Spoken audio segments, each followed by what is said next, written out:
Not every video game story in 2021 was a winner, whether due to pacing issues, bad writing, or worst of all, a bad ending.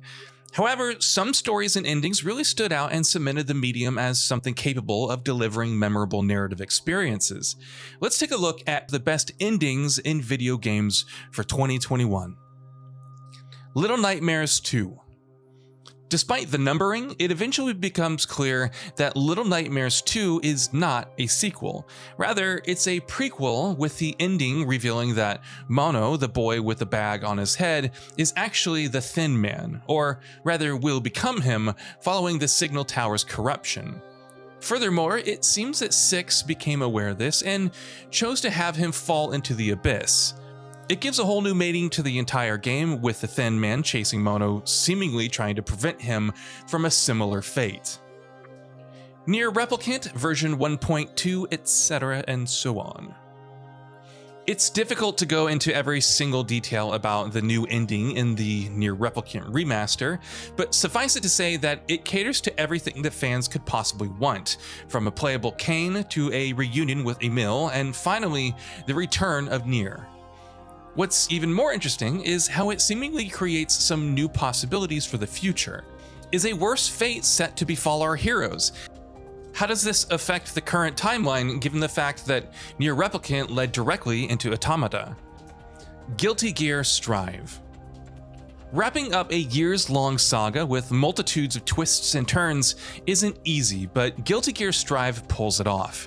The final battle sees sole bad guy Kai Kisk and Axel Lowe fighting against Ino, who's fused with Happy Chaos and the Tome of Origin to gain ultimate power. Ino is eventually defeated and Saul is marked as dead, but actually lives on as Frederick Bulsara, with Jacko by his side and the Flame of Corruption having been removed by Asuka, who now lives on the moon. Of course, there are still some loose threads, as Happy Chaos is shown to be alive in the post-credits, but for now, things seem to have reached a peaceful conclusion. Lost Judgment. Though it takes longer to get going compared to its predecessor, Lost Judgment provides a twisting narrative that would be right at home with the Yakuza series. Protagonist Yagami goes from investigating Sierra High School to a conspiracy involving the new RK Syndicate, the Public Security Division, and the Vice Health Minister. The ending essentially sees the RK's head, Kazuki Soma, and the Public Security Division's head, Hidemi Bando, being arrested. The Vice Health Minister and mother of one of the bullying victims turning herself in, and Kuwana, a key player, going missing. All's well that somewhat ends well though, especially since Yagami has played a small part in ensuring that some students don't get bullied. It Takes Two. From the outset, it seems a given that It Takes Two will have a happy ending. Cody and May, who are planning to divorce, are essentially turned into dolls and must cooperate together to reverse the spell. Meanwhile, their daughter Rose believes herself to blame for their impending divorce and runs away from home. The couple undergo a number of trials, remembering things that they loved about themselves and each other before finally falling in love again. The spell is reversed, and then they retrieve Rose before it's too late. Again, a typical happy ending, but it's executed well and feels earned. Final Fantasy VII Remake Intergrade. It would have been enough if Final Fantasy VII Remake's episode Intermission added some new bits to the new overarching plot, with Yuffie departing Midgar, eventually meeting with Cloud and his party before taking down Shinra. However, Square Enix actually added several new scenes to the base game's ending with Intergrade. After defeating the Whispers of Fate and seemingly altering events of the past, Cloud and friends are seen hitchhiking to Calm. Meanwhile, as hinted prior, Zack is alive and well, searching for Aerith in Sector 5 and finding the victims of the plate's fall. The implications for the future are immense. Could Zack potentially join the party and prevent Aerith's death? How will this affect Cloud's mental image of himself? Time will tell, but it's already looking to be quite intriguing. Chicory, A Colorful Tale.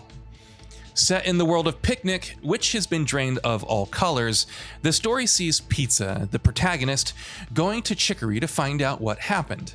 On not receiving an answer, they take her brush and set about restoring color to the world. In the midst of all of this is a darkness that's been spreading, and by the end, Pizza has to give the brush back to Chicory.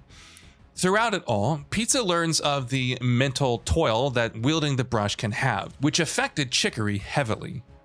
Eventually, you make the decision to destroy the brush, which has been carrying the darkness of all of its past wielders.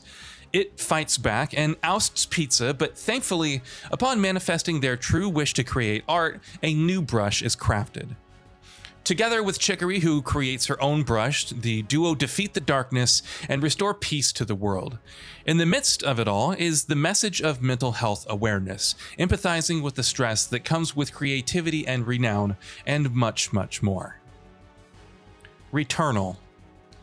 Returnal's ending is interesting, to say the least. It seemingly provides more context to Celine's flashbacks, particularly the accident on the bridge. This, in conjunction with the lore notes, eventually reveals that she's somewhat responsible for not only her mother Thea being in a wheelchair, but also the death of her son Helios. It's not completely clear what's going on throughout the game. Is this a nightmarish world that Celine is imagining? Is she existing across several different dimensions, discovering the answers that brought her to Atropos, while simultaneously setting them up in a paradoxical fashion? That mystery is arguably what makes the experience so compelling. Halo Infinite. Following the destruction of the UNSC Infinity and the existence of the weapon, there are a lot of questions when Halo Infinite first kicks off. However, it's eventually revealed that the weapon is a copy of Cortana, used to lock her down following the events of Halo 5. But despite Cortana committing other atrocities, she would self-destruct. She advises Chief and the weapon in her final message to live and avoid her mistakes. When finishing the game on Legendary, a post-credit scene reveals an AI called Offensive Bias, hinting at the next threat. Nevertheless, the campaign is a good wrap while setting the stage for something new. Scarlet Nexus. While Scarlet Nexus may initially come across as akin to Astral Chain, with the ruling authority in the city being responsible for the others, it's actually way more complicated. About 3,000 years ago, when the Earth became uninhabitable, its survivors fled up to the moon. Upon developing the technology to re-inhabit the Earth, a section of colonists left the moon and returned, including Yuito's ancestor Yakumo, who's revealed to be Karen Travers. However, a comet would pass by the moon, bringing alien particles to the colony and mutating its residents into the others. The surviving colonists there attempted to push the particles onto Earth but failed, and thus placed the same into the extinction belt, which meant the Earth's residents couldn't leave. But with the power of the red strings, one could go back in time and theoretically prevent this whole disaster from taking place. This is the plan of the Togetsu faction, and the squads led by Yuito and Kasane are essentially trying to prevent it. Which they sort of do after a final showdown with Travers, who wants to use the red strings to bring back his beloved friend who was turned into another. Suffice to say that there's a lot going on, and it's fairly captivating once you get over the slow start. Persona 5 Strikers. At first, it would seem that Persona 5 Strikers' main plot isn't as long as its predecessor, which is a tough task anyway, given the 100+ hour lengths of the latter. But it still does a pretty good job with the Phantom Thieves traveling to different jails to change people's hearts, all while learning more about the app Emma. Eventually, it's revealed that Sophia is a prototype of Emma, created by Kuon Ichinos. Defying Ichinos' orders, Sophia awakens her persona, and Ichinos is subdued. However, the app is still out of control and becomes a demiurge, with the goal of removing all of humanity's desires. The Phantom Thieves eventually defeat the AI, with the jails disappearing and Ichinos traveling with Sophia. Of course, it's implied that this isn't the last we'll see of the group. Life is Strange: True Colors. Following the death of her brother Gabe in a mining accident, Alex goes about investigating, using her powers to learn the truth. It's eventually revealed that Typhon, the company in charge of the town's mining operations, attempted to cover things up with Jed, Ryan's father, being responsible along with Diane. Not only that, but an accident that occurred several years prior, which caused the deaths of several miners, also killed Alex's father, which eventually led to her going into foster care. By the end, Jed confesses to his crimes, and Alex can decide to either leave Haven Springs or venture out into the world as a musician, satisfied that her powers made a difference. Marvel's Guardians of the Galaxy. While it seemingly starts off in typical MCU fashion, Marvel's Guardians of the Galaxy actually progresses in some interesting ways. It presents an overwhelming antagonistic force that uses the promise to bring followers to its side with Nikki, a Nova Corps cadet suspected to be Peter's daughter, eventually serving as the matriarch.